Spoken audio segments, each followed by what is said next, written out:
Great famine here in Ireland and would really shape his political outlook on life. Now, in 1856, he founded the Phoenix National and Literary Society. I always think it sounds very much like a book club, but no, very violent revolutionary movement, which later by 1858 merged with other organisations to create the IRB, the Irish Republican Brotherhood. Now, as one of the leading figures of that movement, O'Donovan Rossa was imprisoned in England for 6 years, in and out of prisons all across England between 1865 to 1871. Eventually given a very simple choice. Well, you spend the rest of your life rotting in English jails, or you go into exile, never to return to Ireland again. O'Donovan Rossa chose exile, along with 4 other imprisoned fenian men at that time. They took exile over to the United States on board a ship called the Cuba, became known as the Cuba 5, another member of that being John Devine just here. Now, it was there that O'Donovan Rossa would live out the rest of his life as one of the leading organisers of the American branches of the IRB. He died on Staten Island in New York on the 29th of June 1915, and then when he died he was 84. He was on his 3rd wife and he had 19 children, so was certainly a busy man, both politically and in his personal time. But all the same, his body was sent back here to Dublin on the request of Thomas J. Clark, one of the leading members of the Dublin IRB at the time. He sent a telegram over to O'Donovan Rossa's wife at the time, and it simply read, "Send his body home at once." The body's brought back to Dublin to one of the largest funerals that's ever taken place in the cemetery, and probably the largest propaganda event to ever take place in the history of the country. The funeral takes place on a blisteringly hot summer's day, if you can use your imagination, the 1st of August 1915. The reason this funeral is so large, there were over 70,000 people in attendance, is it's 1915, right in the middle of the First World War. And during that time, the Defence of the Realm Act was brought in across the Commonwealth. And so, essentially what this did, the Defence of the Realm banned any speeches or gatherings to be held out in the public sphere. So the IRB, they already had the wheels in motion to plan a rebellion for the following year, 1916. They couldn't hold any gatherings out in public though, say if they wanted to promote that sort of idea to the general public. But there were no such bans on funerals at the time. That's why this funeral wasn't such importance. As I say, 1st of August 1915, over 70,000 people gathered here at the funeral. Now, the way they decided to essentially get the idea of rebellion across to the people here, well, they used a young man, a school teacher, here from St. Enda's in Rathfarnham here in Dublin. He was dressed in his full Irish Volunteers uniform. He emerged from the crowd and he delivered one of the most famous orations in all of Irish history. And then when he stood here to the crowd in August 1915, nobody knew who he was, unknown to the crowds. Now, his name was Padraig H Pearce, a man who would later become one of the most prominent figures in all of our history. Now, Pearce stood before the crowd of over 70,000 people and he delivered the following oration. So we'll ask for your full attention, please.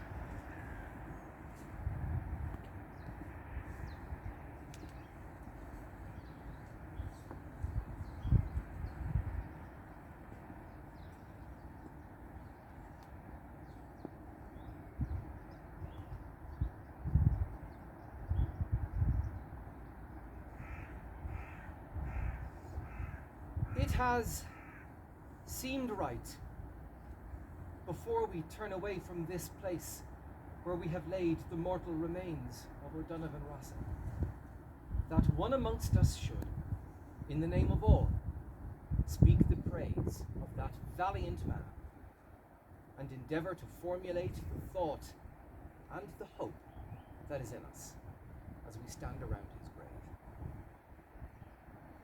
And if there is anything that makes it fitting that I, rather than some other, I, rather than one of the grey-haired men who were young with him and who shared in his labour and in his suffering, should speak here, it is perhaps that I may be taken as speaking on behalf of a new generation that has been rebaptized in the Fenian faith and that has accepted the responsibility of carrying out the Fenian program. I propose to you then that here by the grave of this unrepentant Fenian we renew our baptismal vows, that here by the grave of this unconquered and unconquerable man we ask of God, each one for himself, such unshakable purpose, such high and gallant courage, such unbreakable strength of soul as belonged to O'Donovan Rossa. Deliberately here we avow ourselves, as he avowed himself in the dock, Irish men, one allegiance. We of the Irish Volunteers and you others who are associated with us in today's task and duty are bound together and must stand together henceforth in brotherly union for the achievement of the freedom of Ireland. And we know only one definition of freedom. It is Tone's definition. It is Mitchell's definition. It is Ross's definition.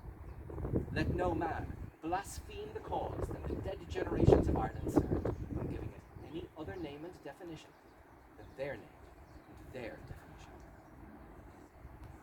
We stand at Ross's grave, not in sadness, but rather in exaltation of spirit that it has been given to us to come thus into so close a communion with that brave and splendid Gael.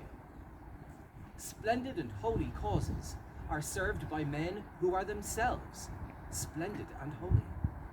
O'Donovan Rossa was splendid in the proud manhood of him, splendid in the heroic grace of him, splendid in the Gaelic strength and clarity and truth.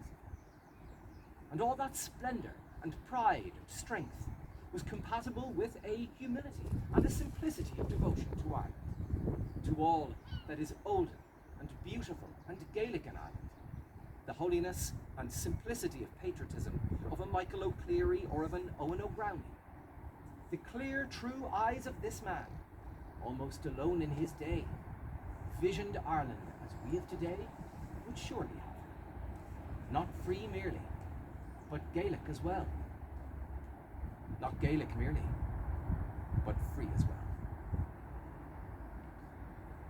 In a closer spiritual communion with him now than ever before, or perhaps ever again, in a spiritual communion with those of his day, living and dead, who suffered with him in English prisons, in communion of spirit too with our own dear comrades who suffer in English prisons today, and speaking on their behalf as well as our own, we pledge to Ireland our love, and we pledge to English rule in Ireland our hate.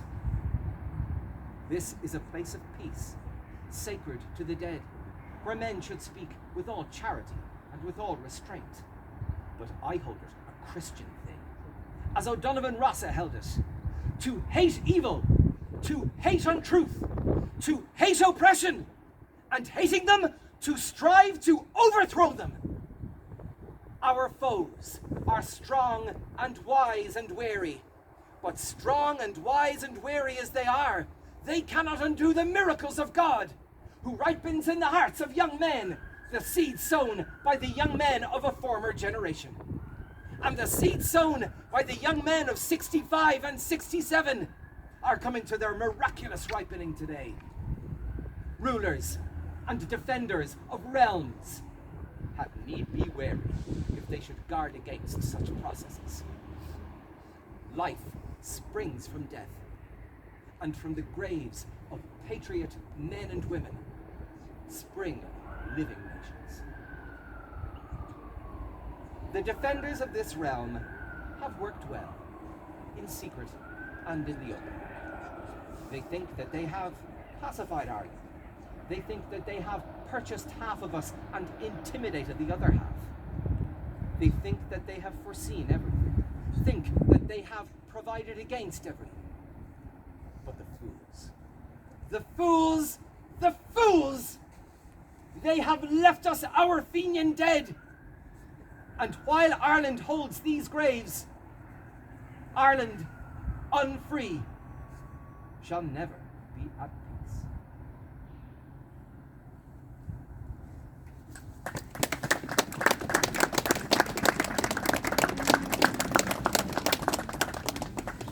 Okay, folks, so certainly quite a strong warning issued in that oration that Ireland unfree shall never be at peace. Now, it was just over 8 months later that the rebellion of Easter week 1916 broke out here in Dublin.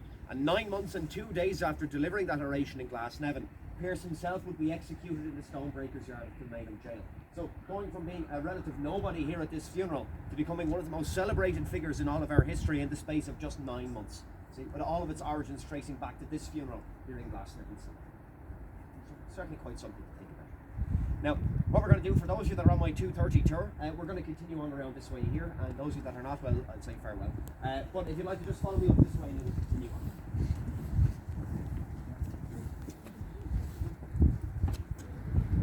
Well done, that man.